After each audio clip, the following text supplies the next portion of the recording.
The St. Louis Blues did not make quite as many waves at the end of the first week of July as they did at the beginning. Nevertheless, they made some moves and switched to couple things up.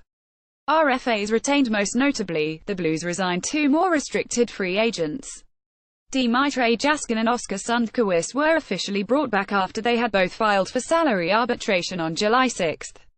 That essentially guaranteed they would be given Blues contracts, but the team made it official by signing both by July 7. Sundqvist only had 1 goal and 4 points in 2017-18, so it was smart for him to file for arbitration.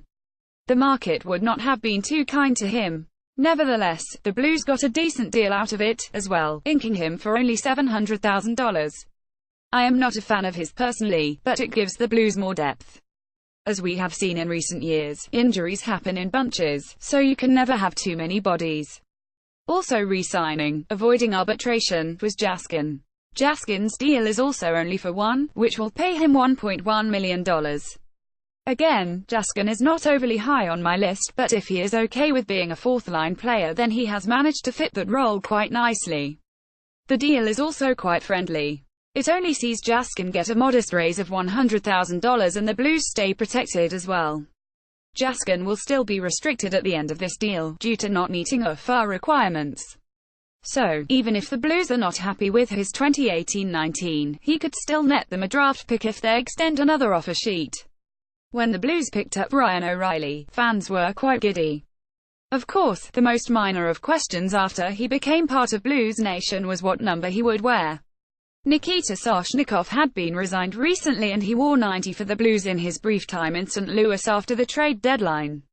As happens, conversations happened behind the scenes and all was worked out. O'Reilly will continue to wear his customary jersey number 90 and Soshnikov will switch to 86. Soshnikov must have no clear attachment to a particular number. He wore 41 and 26 with the Blues. 26 was available had he wanted. Perhaps he felt that number was still too warm to be had.